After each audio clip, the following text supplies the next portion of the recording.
there guys, and welcome back to the channel. So we're going to be talking about the latest DC Universe roundup when it comes to news. It feels very strange to say now, but the DC Universe has officially begun with the first 2 episodes of Creature Commandos that are now out in the public sphere. So the DC Universe has officially begun. It feels weird to say that because it's been such a long time coming, and we've officially started this new universe. So let's jump into this article here. Let's break down all the latest news and information that we know about the DC Universe that James Gunn has been talking about recently, and let's see what we can learn about what's going on with future projects that are going to be landing in James Gunn's DC Universe. So this comes to us from comicbookmovie.com. James Gunn confirms he discussed bringing the Batman into the DCU, shares Lanterns news, Booster Gold and Watchmen updates. So there's plenty of information for DC fans to get into right here. So when DC Studios was formed at the start of 2023, fans were surprised to learn that the Batman franchise would continue alongside the new DCU set series of Cape Crusader adventures, kicking off with Andy Muschietti's The Brave and the Bold. Yeah, a lot of people were very surprised that they considered doing that, because having 2 different Batmen, I should say, plural, running around in the DC in DC is kind of strange, because it's almost like you're competing against yourself, having 2 of the same character, kind of live action versions of the same character, running around at the same time. Even though one's an Elseworlds project and one's inside the DCU continuity, still having these 2 different Batmen running around, having fans comparing these 2 Batmen, and kind of starting a war in the fan base, competing about which Batman is better, it seems like a recipe for disaster. And a lot of people were very confused as to why they would not just fold Robert Pattinson's Batman into the new DCU, considering he's a fan favorite, and a lot of people do like what they've done with Robert Pattinson's Batman. I know not everyone does. I do like Robert Pattinson as Batman, but yeah, I think he did great in the first Batman movie. So, continuing on with information about Brave and the Bold, adapting Grant Morrison and Frank Quitely's Batman and Robin run, it promises to be a very different movie, focusing on Bruce Wayne trailing his newly discovered 10-year-old son as his sidekick. Yeah, it's going to bring up a lot of moral issues and ethical kind of questions about Batman using a 10-year-old child to fight crime. Like, that's going to be kind of... not sure how that's going to land with modern audiences, I should say.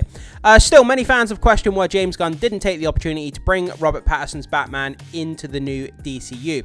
I think it's a question of the Batman is a very grounded take on the Batman mythology, whereas the DCU is a very fantastical type of universe. It has Superman, it has aliens, it has magic. Based on Creature Commandos, it has monsters. So it has all this kind of fantastical elements, whereas Robert Pattinson's Batman, that first Batman movie, very grounded, very realistic, obviously with the Penguin continuing on the same universe. It's a very kind of very close to our world, where it's very grounded, very realistic, gritty. It doesn't have any fantastical elements. There's no aliens, monsters, magical beings, anything like that. So Robert Pattinson's Batman wouldn't necessarily fit inside the DCU very well. Still, it makes sense for there to be 2 different Batman franchises, especially as it's hard to imagine Matt Reeves and Robert Pattinson committing to whatever DC Studios has planned for the hero, an eventual team up with the Justice League, for example. Yeah, like I was saying, having that grounded, gritty, realistic version of Batman inside the fantastical world of the DC Universe, it just, the 2 tones of those just don't fit. So talking to Josh Horowitz, Gunn confirmed that he did indeed consider bringing the Batman into the DCU. Yeah, of course, that was conversations they would have had based on the feedback of that first Batman movie. Of course, they would have had conversations about the plausibility of bringing Robert Pattinson across as being the Batman in DCU. That would have been, you know, they would have spoken about it to some degree. Whether it was likely to happen or not is a different issue. So, James Gunn said, I've contemplated it, yeah.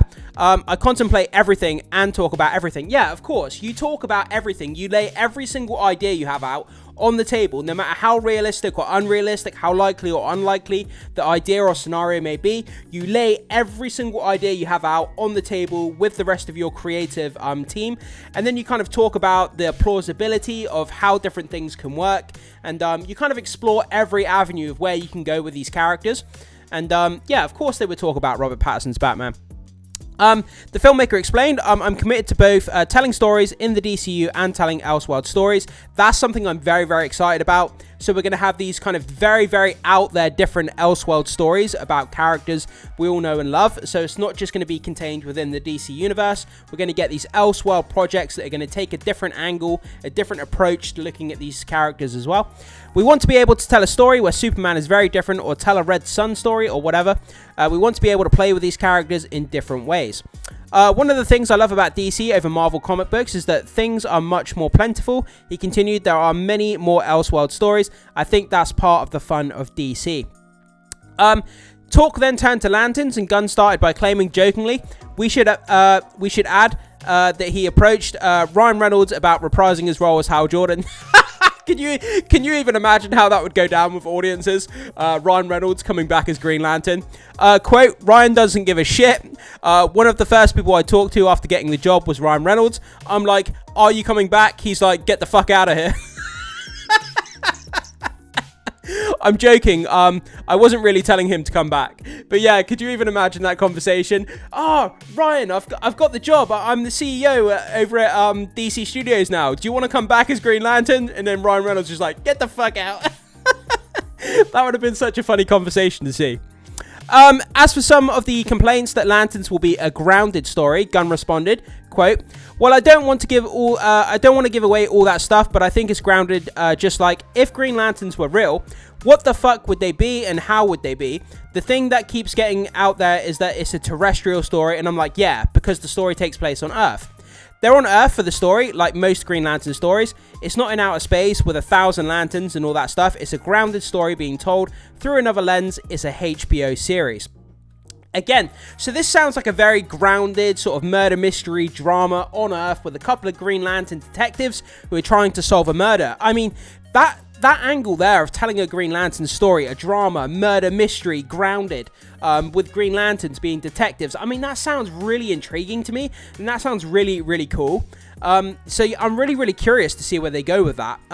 It sounds like the less fantastical angle of the DC universe that we have here, the more grounded, gritty kind of version take here. And yeah, I'm interested to see what they do with that.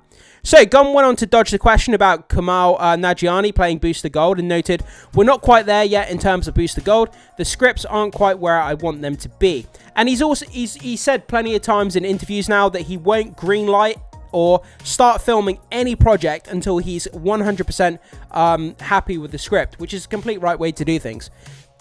So he added that the goal from the beginning was to give the honor to the great characters deserved, the Wonder Womans, Batman, Supermans, but then also prop up these lesser known characters like Peacemaker, Booster Gold, and the Huntress.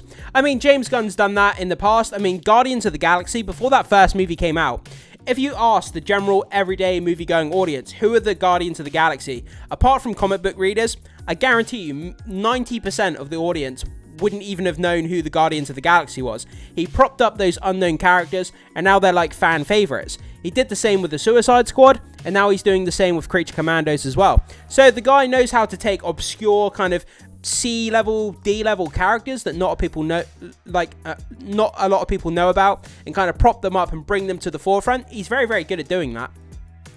So, whether that mention of Huntress confirms the report that we're getting foreign language film that plays out entirely in Korean remains to be seen. I doubt that's going to happen. I very much doubt that will happen. But it's interesting that Gunn made a point of mentioning her here. As for whether he'd consider doing something with DC-owned Watchmen, the studio boss didn't seem keen. I don't know. I really respect Alan Moore. I did love the TV show. Which of these upcoming DCU projects are you most excited about? So that's kind of a breakdown of kind of the stuff that we have there of what's been going on with the DCU recently. We have this big video here of the James Gunn interview on the Happy, Sad, Confused podcast. So guys, if you want to know all the information and you want to dive into it even more, a more deep dive, I should say, jump into this interview, check out this video here. Obviously, I can't play it for copyright reasons. I don't own this video. It's not my video. So I invite you to go over to the Happy, Sad, Confused podcast video and check out the interview with James Gunn for himself. He pretty much said what we've kind of gone over here in this video, but seeing it from the man himself is a little bit different. So this is really, really cool stuff. So it looks like they did have conversations about Robert Pattinson coming over to the DC universe. It looks like the Green Lanterns is going to be very grounded, very realistic take on the Green Lantern mythology, with a murder mystery drama type of movie. Also having that conversation with Ryan Reynolds coming back is quite funny. And also talking about Elseworlds projects. It's definitely something they still want to do. So that's exciting as well. So a lot of good, great information. Also with Booster Gold, that they haven't finalized the script for Booster Gold. They're not happy with it as of yet. So plenty of updates there, guys. So let me know what you think about this, guys. With the official start of the DCU now underway, with the first 2 episodes of Creature Commandos is here. It's arrived. It's kicked off. I've seen the first 2 episodes of Creature Commandos, by the way. So fun, so exciting, so action-packed, so heartfelt. Great 2 episodes. Do check them out if you haven't seen them already. Guys, jump into the comment section and let me know what you think about all this news. Which project are you most excited for coming up in the DC universe? Do let me know down below. Can't wait to hear your feedback. Thank you so much for... I should say, if I can get my words out. I've got a dry mouth now. I'm talking too much. Thank you so much, as always, for being here and checking out this content. I should say, I always appreciate you guys being here. It means a lot to me. Consider hitting that like and becoming a subscriber of the channel if you haven't done so already. It goes a long way to supporting the content and everything that I do here, guys. So that would mean a lot to me as well. Thanks so much, and I will see you, as always, in the next video.